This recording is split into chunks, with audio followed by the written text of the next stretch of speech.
Boa tarde a todos, meus queridos. Sintam-se todos abraçados.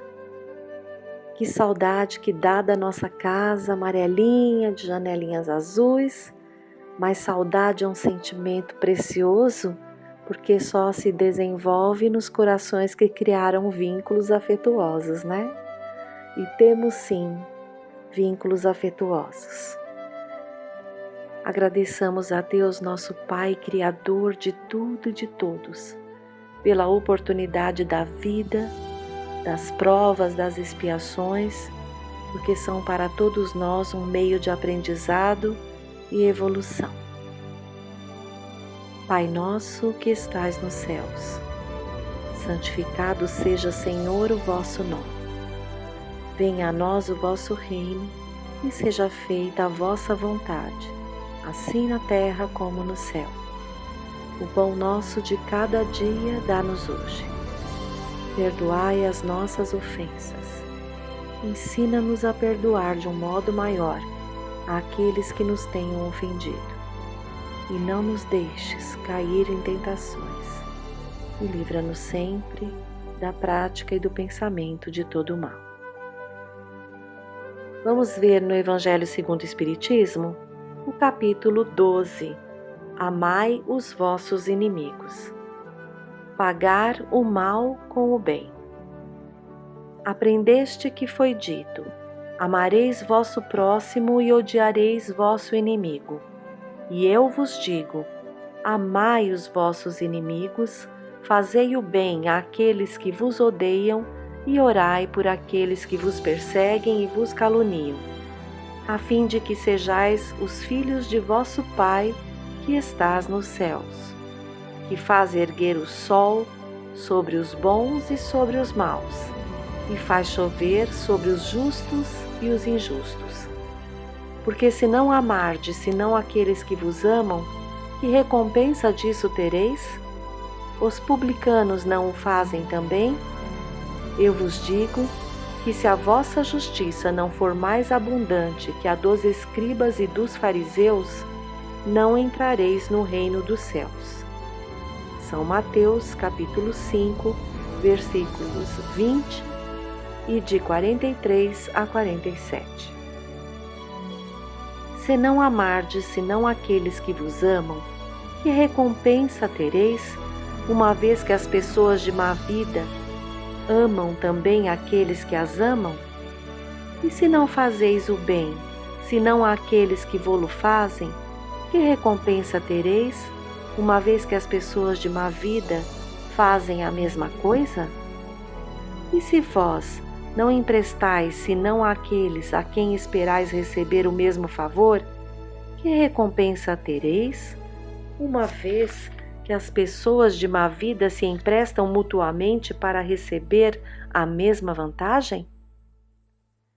Mas por vós, amai os vossos inimigos, fazei o bem a todos, e emprestai sem disso nada esperar, e então vossa recompensa será muito grande, e sereis os filhos do Altíssimo, que é bom para os ingratos e mesmo para os maus. Sede, pois, cheios de misericórdia, como vosso Deus é cheio de misericórdia. São Lucas, capítulo 6, versículos de 32 a 36. Vamos à orientação, à explicação dos Espíritos sobre esse trecho do Evangelho.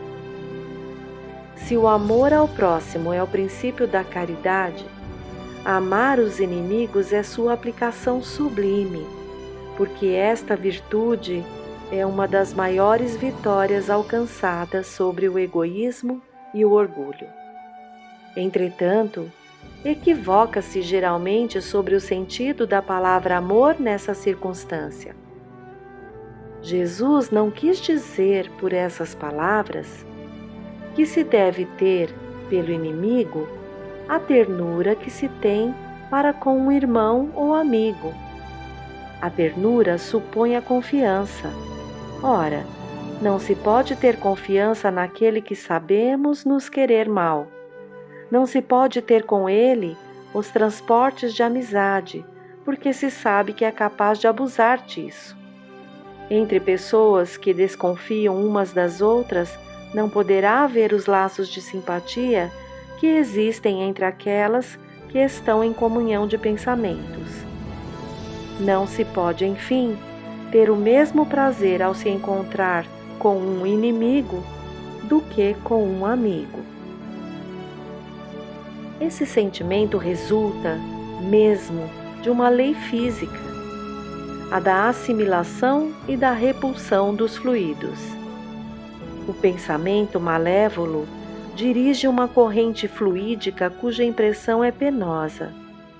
O pensamento benevolente vos envolve de um eflúvio agradável.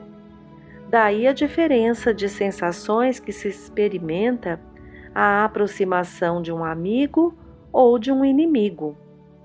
Amar os inimigos não pode, pois, significar que não se deve fazer nenhuma diferença entre eles e os amigos. Esse preceito parece difícil, impossível mesmo de se praticar, porque se crê falsamente que prescreve lhes dar o mesmo lugar no coração.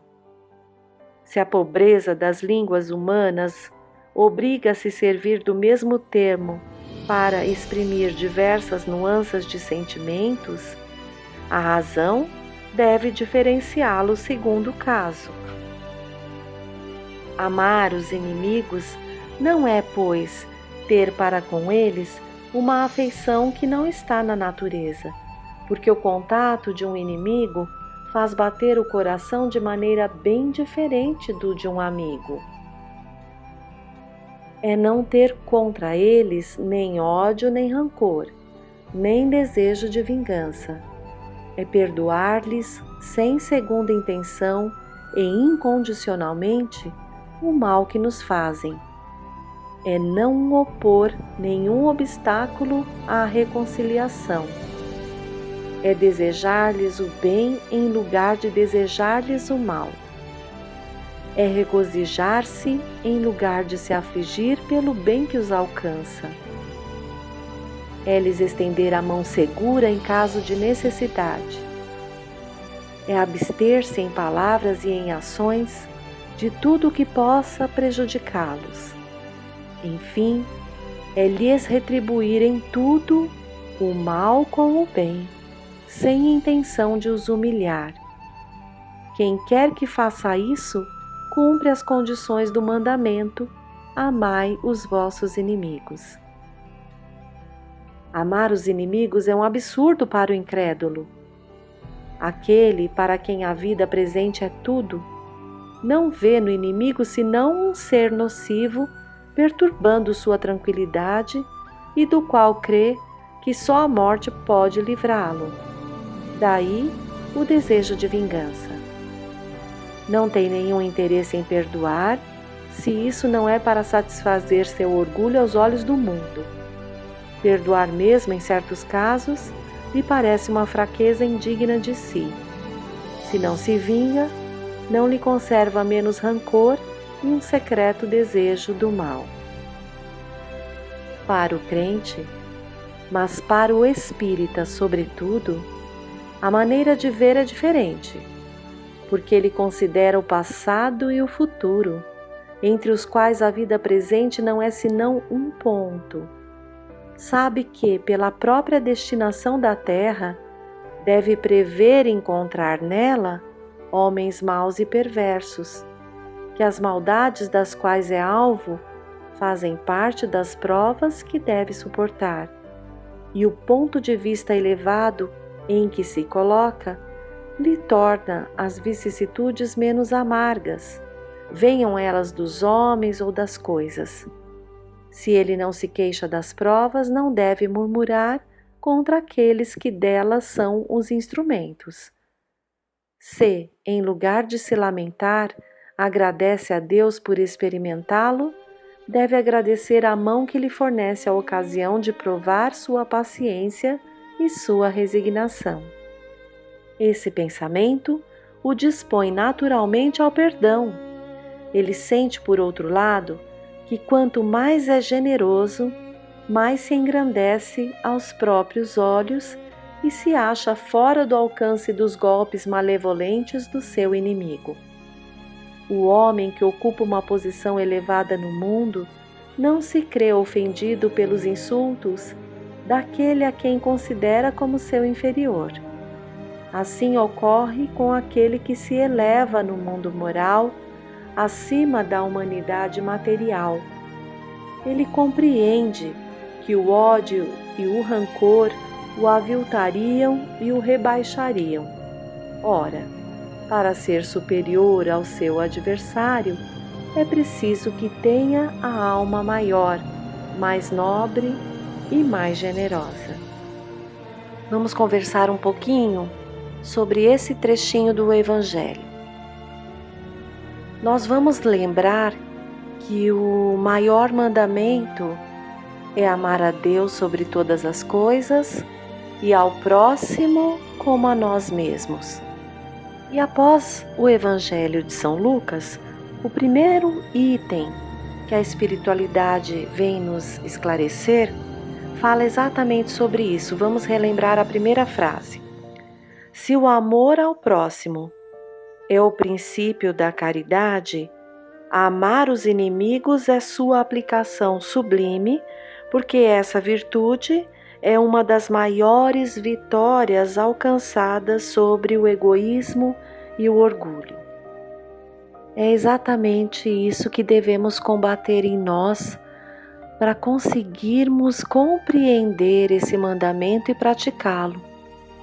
Temos aprendido nessa doutrina maravilhosa que somos todos espíritos em evolução e estamos encarnados com espíritos semelhantes a nós, que não são perfeitos. É muito natural, ao longo das nossas experiências, estabelecermos vínculos de simpatia e de antipatia. É muito natural quando alguém que eu gosto muito me ofende ou me dá aquela olhada torta, que eu o perdoe facilmente por ter afeição.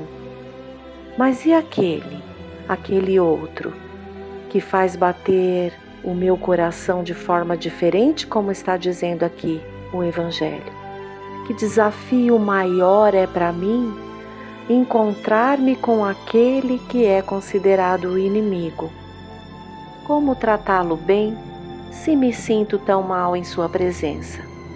E lá vem o Evangelho em nosso socorro, esclarecendo que devemos não ter contra eles ódio, nem rancor, nem desejo de vingança, que devemos lhes perdoar sem segunda intenção as ofensas, o mal que nos fazem, não opor obstáculo à reconciliação, desejar-lhes o bem, desejar-lhes que melhorem muito, para que não ocorram mais essas situações de inimizade. Vem falar diretamente a nós, que nos dizemos espíritas, que conhecemos o passado, o presente, as mazelas que trazemos, que devemos ter um entendimento maior diante dessas situações que nos ocorrem. Será que não somos o inimigo de alguém também? Será que alguém em nossa presença também não se sente mal? Também nós ainda trazemos muito de violência em palavras, pensamentos, ações, vibrações. E devemos pedir a Deus que nos auxilie na nossa reforma íntima, lembrando que a caridade cobre a multidão dos nossos erros, dos nossos enganos. Devemos nos corrigir e conquistar aqueles corações que fizemos sofrer e os quais sentimos hoje dificuldade de chegar perto. O próximo item do Evangelho fala sobre os inimigos desencarnados e diz: tem o espírita ainda outros motivos de indulgência para com seus inimigos. Sabe ele, primeiro, que a maldade não é o estado permanente dos homens, que ela se deve a uma imperfeição momentânea e que do mesmo modo que a criança se corrige dos seus defeitos, o homem mau reconhecerá um dia seus erros e se tornará bom. Sabe ainda que a morte não o livra, senão da presença material do seu inimigo, mas que este pode persegui-lo com o seu ódio mesmo depois de ter deixado a terra. Que assim a vingança falha no seu objetivo e, ao contrário, tem por um efeito produzir uma irritação maior que pode continuar de uma existência a outra. Cabe ao Espiritismo provar pela experiência e pela lei que rege as relações do mundo visível e do mundo invisível que a expressão apagar o ódio com o sangue é radicalmente falsa e que o que é verdadeiro é que o sangue conserva o ódio, mesmo além do túmulo, de dar por conseguinte uma razão de ser efetiva e uma utilidade prática ao perdão, e a sublime máxima do Cristo: amai os vossos inimigos. Não há coração tão perverso que não seja tocado de bons procedimentos, mesmo inconscientemente. Pelos bons procedimentos, tira-se, pelo menos, todo o pretexto de represálias. De um inimigo pode fazer-se um amigo antes e depois da sua morte. Pelos maus procedimentos, ele se irrita e é então que ele próprio serve de instrumento à justiça de Deus para punir aquele que não perdoou. Pode-se, pois, ter inimigos entre os encarnados e entre os desencarnados. Os inimigos do mundo invisível manifestam sua malevolência pelas obsessões e pelas subjugações, das quais tantas pessoas são alvo, e que são uma variedade das provas da vida.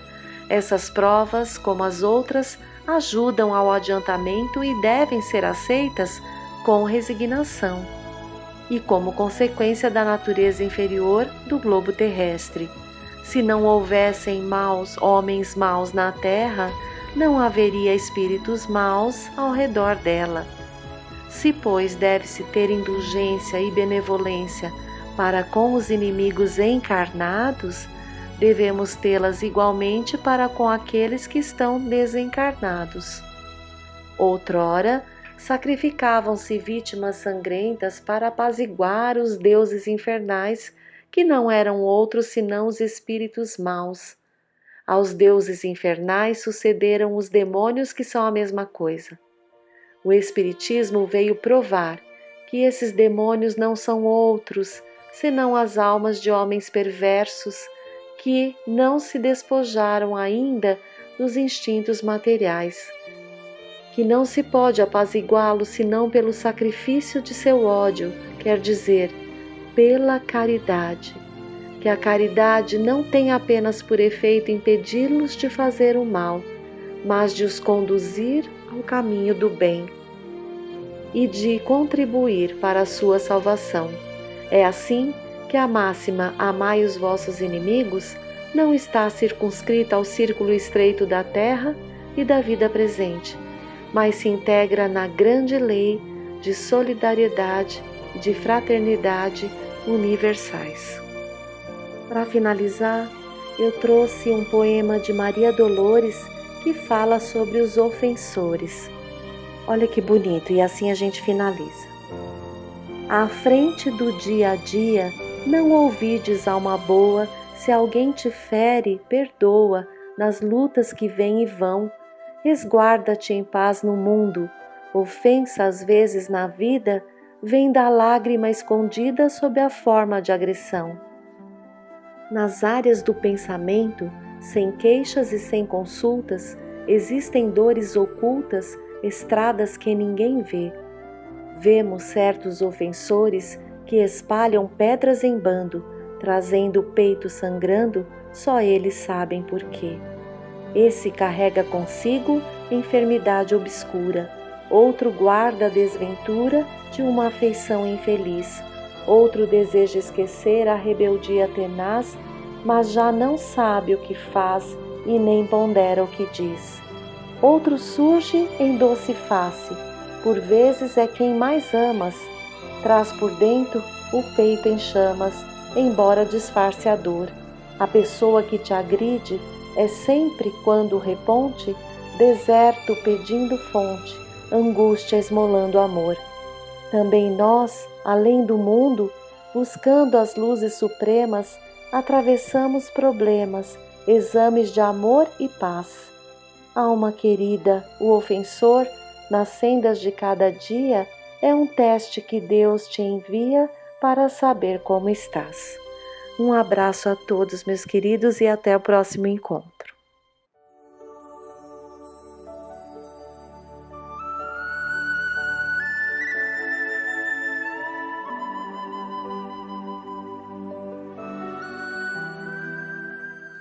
Oi, gente, que bom estar aqui com vocês, que bom poder. A gente acaba até usando esses novos mecanismos para chegar na casa de cada um, no ouvidinho de cada um, mas principalmente para dizer que estou com muitas saudades e não vendo a hora de tudo isso passar. Mas, enquanto não passa, temos que voltar aos nossos estudos, não é verdade? Dentre as obras que eu tenho que falar, ou Emmanuel, André Luiz, Herculano Pires, Manuel Filomeno, eu escolhi uma de Emmanuel dessa vez. E o livro que eu escolhi se chama Pensamento e Vida. Eu não sei se vocês já leram ou não leram. Se não leram, nós vamos conversar um pouquinho sobre. E se não leram também, olha aí, uma ótima oportunidade de colocar em dia a sua leitura. Bom, vamos falar um pouquinho dessa obra. Por incrível que pareça, essa obra não é muito grande não, gente. Ela tem mais ou menos umas 70 e poucas páginas.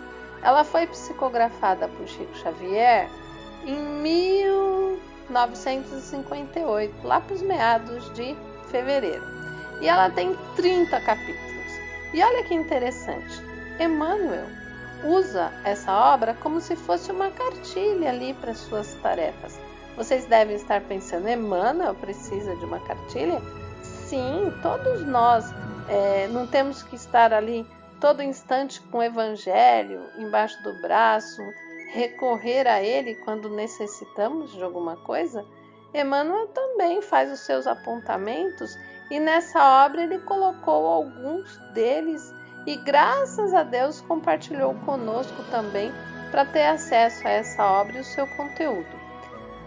Mas, apesar dessa quantidade pequena de páginas, ela é dotada assim, de grandes conceitos e de grandes revelações no sentido de, como é que eu posso explicar para vocês?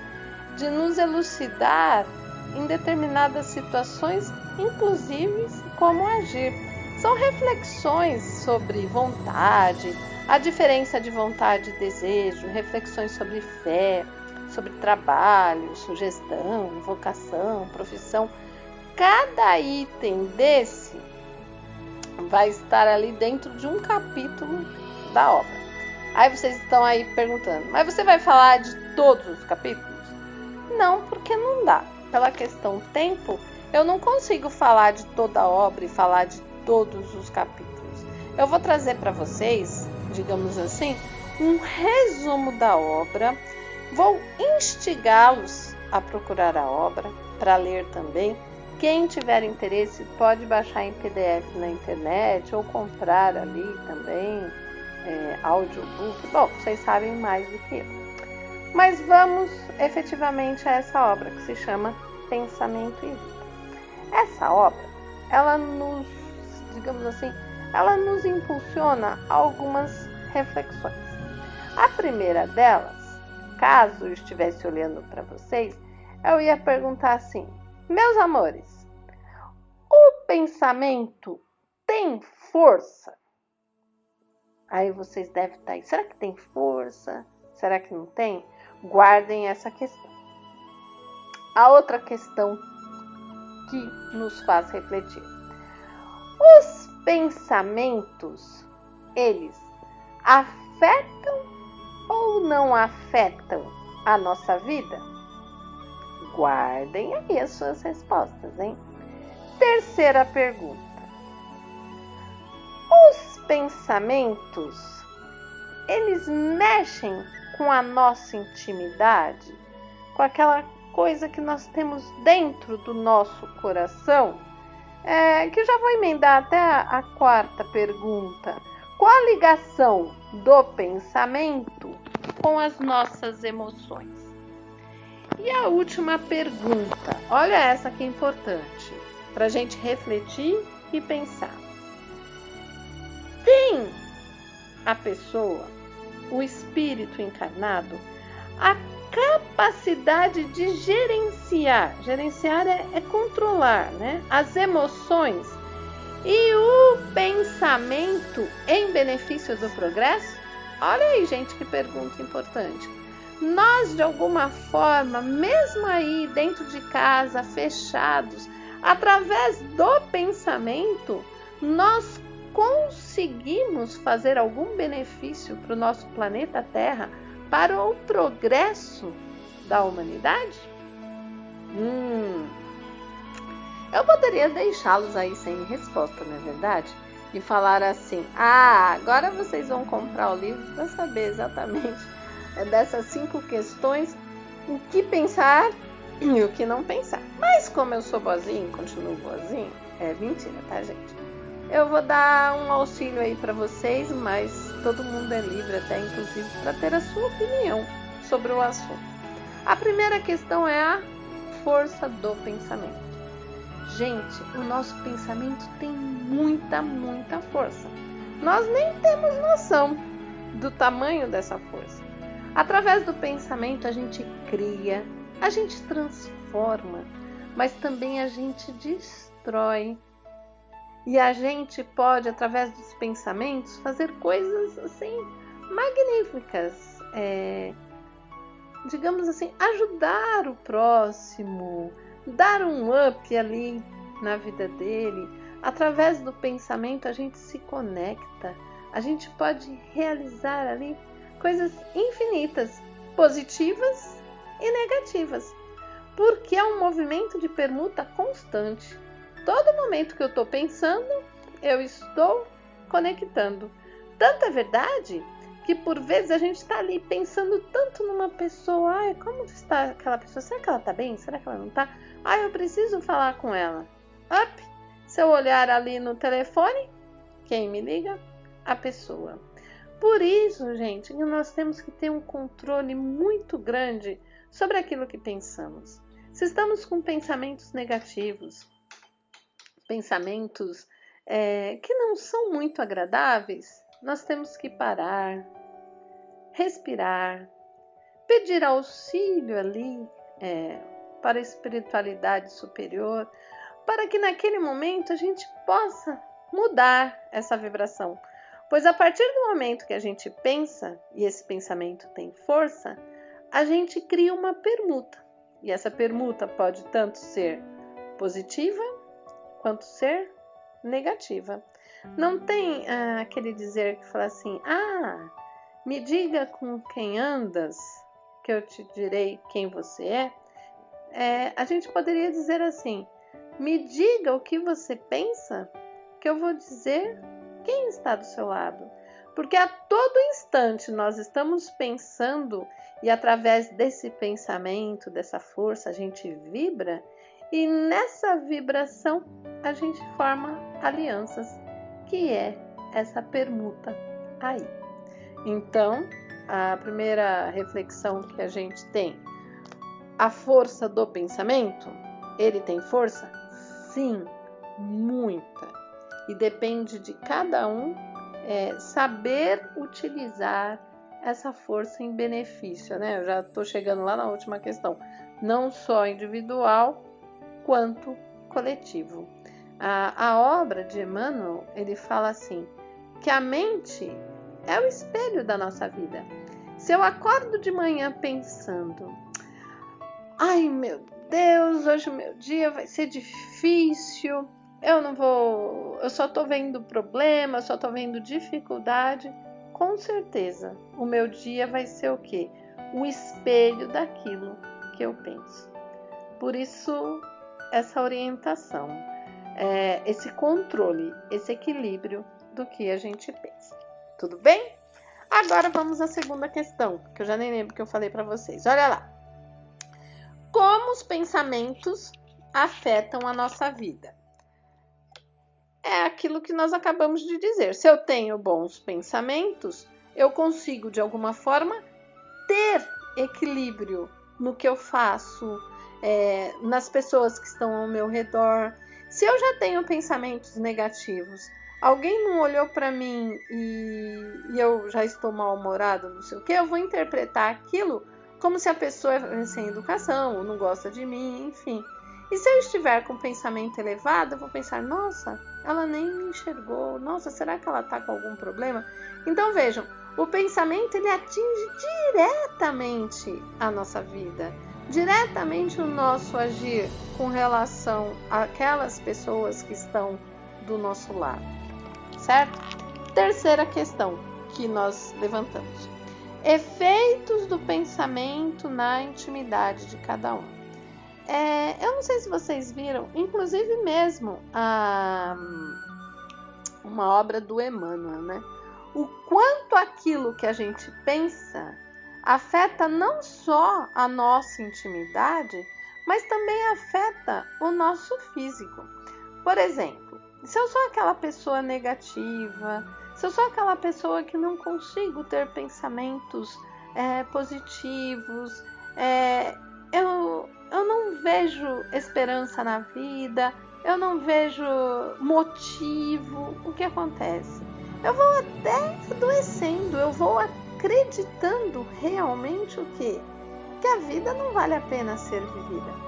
Por outro lado, se eu falo, nossa, hoje eu vou levantar, eu vou fazer a diferença, eu vou acordar, eu tenho um propósito, e olha só, um propósito divino, porque cada um, quando encarnou aqui no planeta, veio com esse propósito de fazer a diferença. Foi a combinação que nós fizemos na erraticidade. Então, se eu já acordo com esse propósito firme e forte, por mais que eu tenha adversidades no dia, gente, porque todo mundo tem, a adversidade faz parte. Aquilo não vai vou usar um termo até chulo, me derrubar. Porque eu não vou encarar aquilo como uma pedra no sapato. Eu vou encarar aquilo como uma adversidade que faz parte ali do dia a dia. Mas não uma coisa que venha para me desestimular, para falar, ai, nossa, eu sabia que não era para fazer isso. Vejam, o controle que nós temos que ter. E é difícil? Ninguém está falando que é fácil.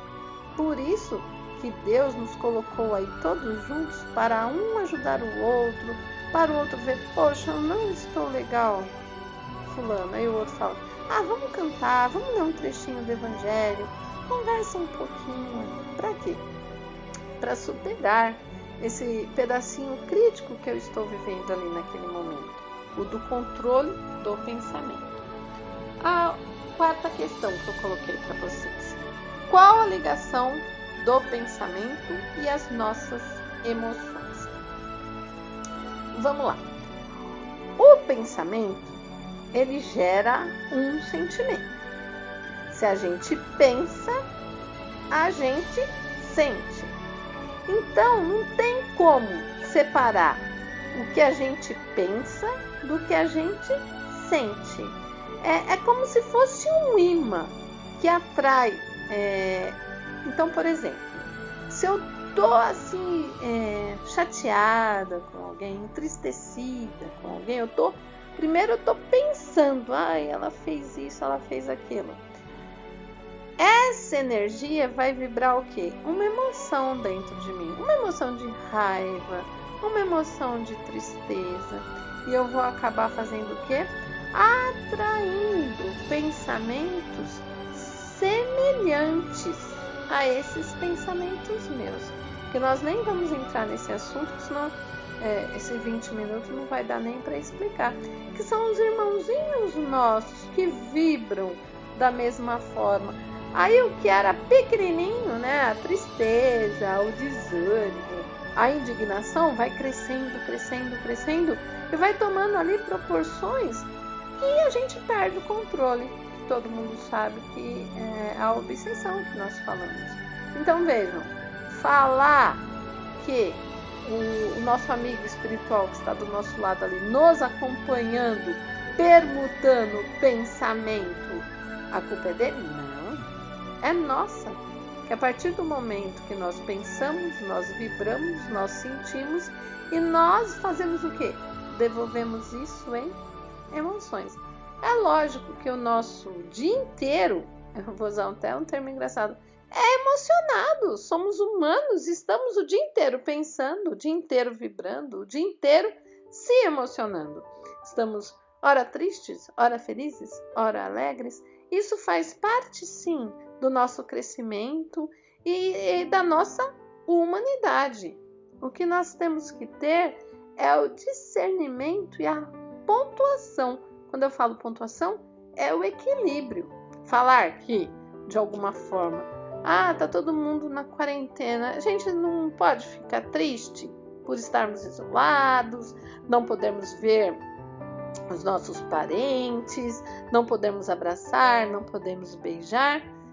O outro, esse contato físico ali faz falta? Lógico, a gente pode, mas que isso dure 5 minutos e que nós entendamos os motivos e pegamos isso para um crescimento, para um entendimento, mas não ficar triste hoje, triste amanhã, triste depois de amanhã, porque aí já vira o quê?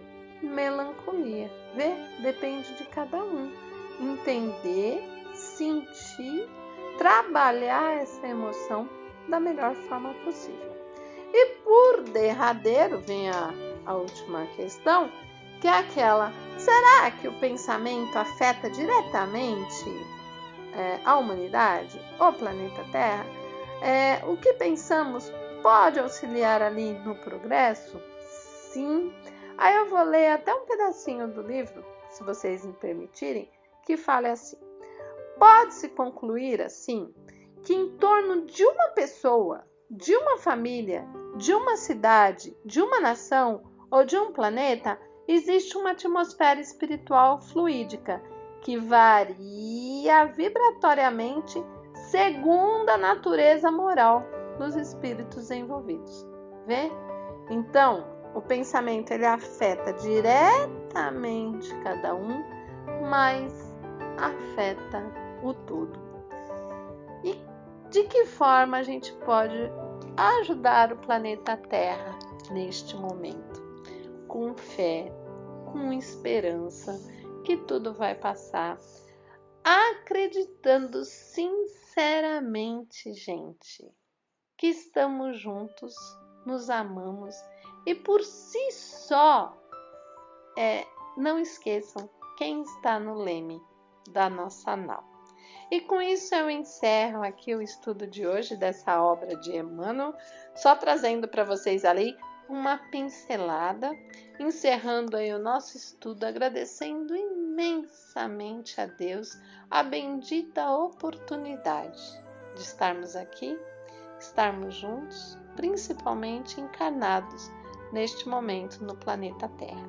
Fiquem com Deus, que Papai do Céu sempre nos abençoe. Agora vamos para a prece final. Vamos fechar os nossos olhos.